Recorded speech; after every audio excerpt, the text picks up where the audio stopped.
ବାବଡ଼ା ଗ୍ରାମ ଜଙ୍ଗଲ ଜମିରେ ବେଆଇନ ଭାବରେ 31 ଏକର ଜମିରେ ଚାଷ ହୋଇଥିବା ଗଞ୍ଜେଇ ଗଛକୁ କାଟି ନଷ୍ଟ କରିଛି ବୌଦ୍ଧ ଅବକାରୀ ଓ ପୋଲିସ ବିଭାଗ।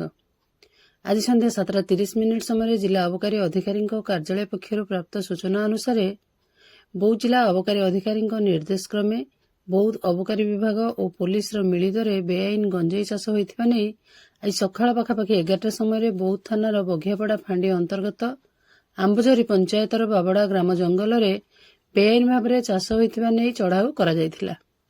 ଏହି ଚଢ଼ାଉରେ 31 ଏକର ଜଙ୍ଗଲ ଜମିରେ ଚାଷ ହୋଇଥିବା ପାଖାପାଖି 38,440 ଗୋଟି ଗଞ୍ଜେଇ ଗଛକୁ କଟର ମାଧ୍ୟମରେ ମୂଳରୁ କଟାଯାଇଛି। କଟାଯାଇଥିବା ଗଞ୍ଜେଇ ଗଛକୁ ମାଜିଷ୍ଟ୍ରେଟଙ୍କ ଉପସ୍ଥିତିରେ ଘଟଣାସ୍ଥଳରେ ନିଆଁରେ ପୋଡ଼ି ନଷ୍ଟ କରାଯାଇଛି। ଏହି ଚଢ଼ାଉରେ ବୌଦ୍ଧ ଅବକାରୀ ଥାନା ଷ୍ଟାଫ୍, ବୌଦ୍ଧ ପୋଲିସ ଷ୍ଟାଫ୍, ହରଭଙ୍ଗା ଅବକାରୀ ଥାନା ଷ୍ଟାଫ୍, ବୌଦ୍ଧ ଏପିଆର ଫୋର୍ସ ଷ୍ଟାଫ୍, ବୌଦ୍ଧ ଜଙ୍ଗଲ ବିଭାଗ ଷ୍ଟାଫ୍ ଓ ମାଜିଷ୍ଟ୍ରେଟ ଭାବରେ ଆସିଷ୍ଟାଣ୍ଟ କଲେକ୍ଟର ବୌଦ୍ଧ ଉପସ୍ଥିତ ରହିଥିଲେ।